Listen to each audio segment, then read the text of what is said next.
Doctor गुएन थी ग्योंग फुआंग यांचा समावेश यंदा रॅमन मॅगसेसे पुरस्कारांच्या मानकऱ्यात झाला. डॉक्टर फुआंग यांचा जन्म 1944 मध्ये व्हिएतनाम या देशात झाला. म्हणजे कळत्या वयाच्या 10व्या ते 31व्या वर्षापर्यंत त्यांनी स्वदेशात फक्त पाहिले ते युद्धच आणि युद्धच, तेही मायदेशातून कुठेही बाहेर न जाता.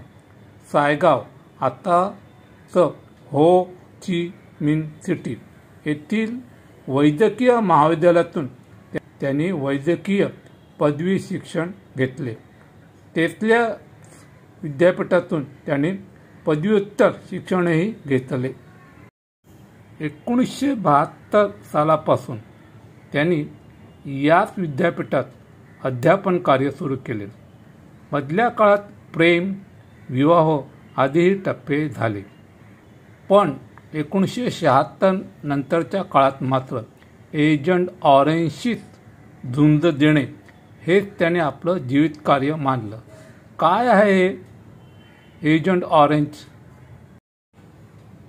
टेट्राक्लोरोडायबेन्झोपिडायऑक्सिन म्हणजे TCDT हे कुठल्याही रासायनिक घटकाचे नाव असावे एवढेच सर्वसामान्य लोकांना कळतं. पण हाच अतिघातक रासायनिक पदार्थ व्हिएतनाम युद्धात अमेरिकेने एजंट ऑरेंज म्हणून वापरला. कित्येक वर्ष व्हिएतनामवर टनावारी बॉम्ब फेकून देखील व्हिएतनाम शरण येत नाही असं म्हटल्यावर अमेरिकेने क्रूरपणे अतिभयंकर रसायन एजंट ऑरेंज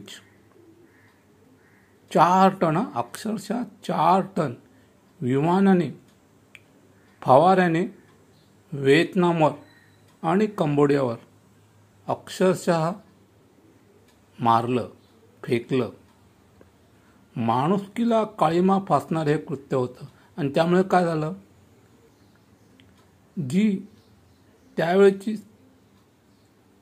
पिढी होती ती तर अक्षरशः नामशेष झालीच, पण त्याच्यानंतर पुढे येणाऱ्या पिढ्यांवरती देखील परिणाम झाला.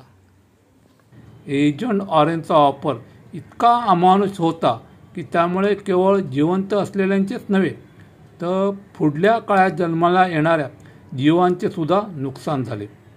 चिवटपणे लढणाऱ्या व्हिएतनामींची पुढली पिढी नासवण्याचे प्रयत्न अमेरिकेने केला. यातूनच आपल्या देशाला सावरले पाहिजे अशी खुणगाठ बांधून एजंट ऑरेंजचा परिणाम झालेल्या मुलांना धडपणे जगता यावे व त्यांच्यावर औषधोपचार करतावे यासाठी संपूर्ण आयुष्य डॉक्टर फुआंग यांनी वेचलं आणि म्हणूनच त्यांना रॅमन मॅगसेसे पुरस्कार यावर्षीचा मिळाला. Cheers up.